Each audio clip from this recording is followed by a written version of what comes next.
friends, we're here with Catherine. We have a violin. It's an interesting one, unlabeled.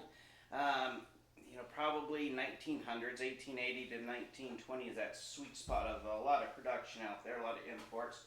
And this one is probably no different here. Single piece back. I call it the orange violin because it's a lot more of an orangish type varnish. But we're going to turn it over to Catherine here to give us a demo and tell us what she thinks.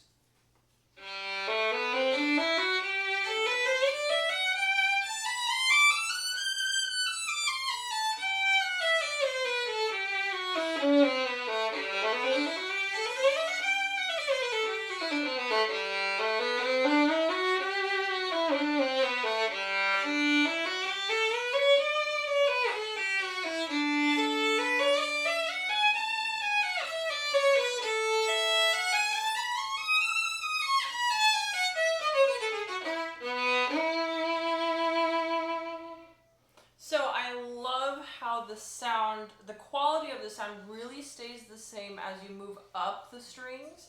That's just a really good indicator of the quality of the instrument. It's well built. It can manage sound and its tone as you climb up the instrument. So that's just, it's just really a huge plus. Overall, it has a very nice, kind of bright, warmish sound, kind of sits right in between. It has an overall good quality sound, and I really enjoy the vibrations of the instrument. Usually if the instrument is, I suppose, too thick, then the vibrations have a harder time in the instrument. But this one has lots of really healthy vibrations throughout the instrument, and it's really connecting with my body. So anyways, let's hear another tune.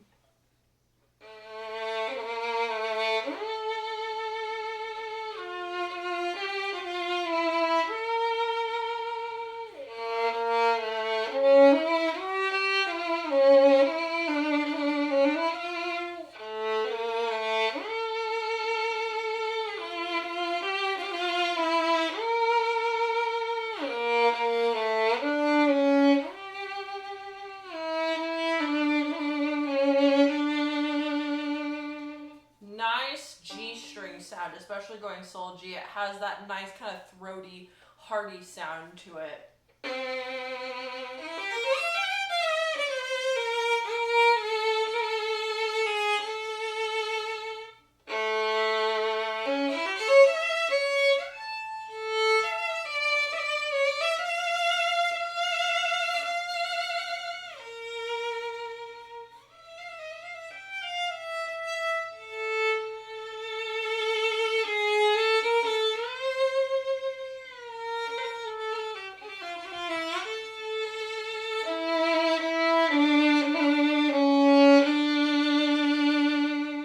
Nice, also nice dynamic range.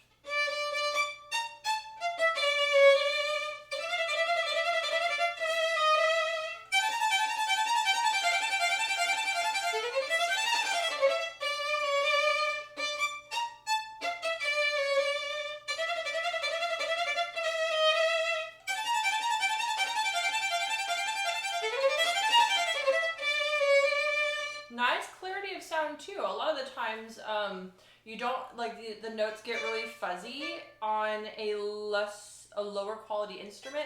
Some of those faster notes kind of get lost in the cloud of sound, but you can hear each note pretty well.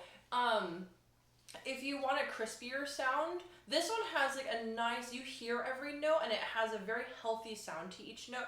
If you prefer even crispier, then you can make adjustments in rosin, you can make adjustments in the type of strings.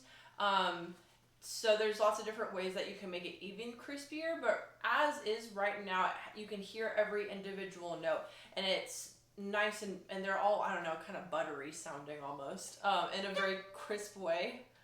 I'm not sure if that really tracks, but it's...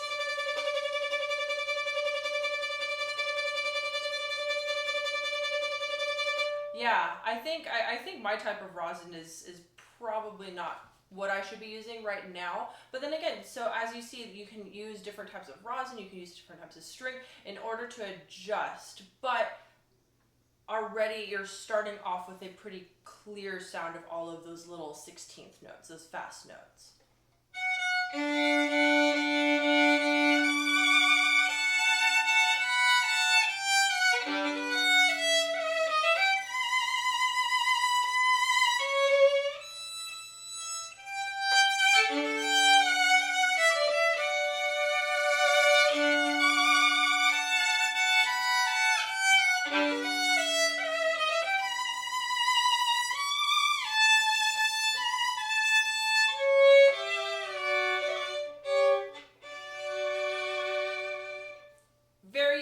play double stops on this one. My hands were able to really maneuver around the instrument very comfortably.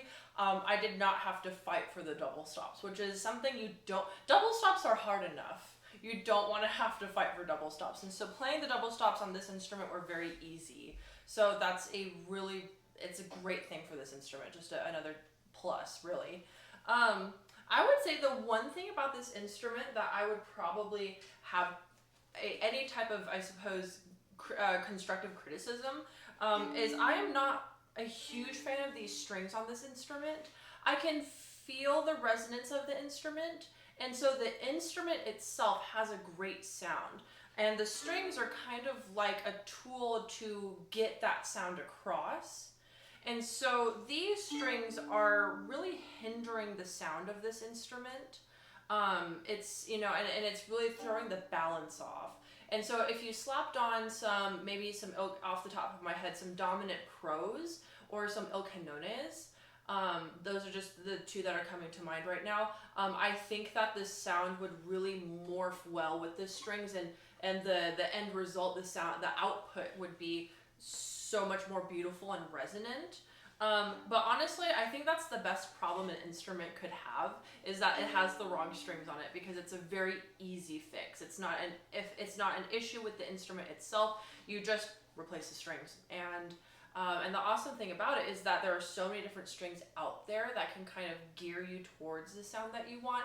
And the only positive thing I will say about the dominants, because I just really do not like dominants, not dominant pros, that's different. Dominant pros are wonderful.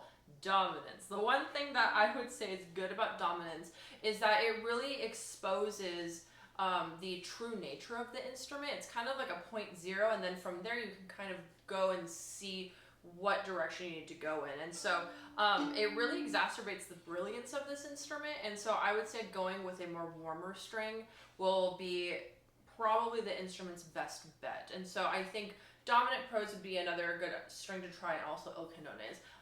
Those are my two favorite strings. They've worked well with any instrument that I've ever played. So it's a great place to start going beyond the dominance. But otherwise, this instrument has such a beautiful golden sound. It's nice and warm, but also it really fills up the room. It projects really well. It feels really good to play. I like the thinner neck, which is great for, you know, my more, my hands are pretty big, but they're still pretty small and feminine. And so I would, you know, the neck feels really good to my smaller hands for sure. So anyways, you should come down and try it and hear it for yourself. Awesome. Thanks, Catherine. You're right. The dominants are kind of the vanilla of strings, and they tell you which way you need to go. It's kind of like if you have a scoop of ice cream. Do you need cherries on top or chocolate syrup? So in this case, we need to go in a different direction just for time. We didn't change those out. But thank you for your wonderful demo, and play on, my friends.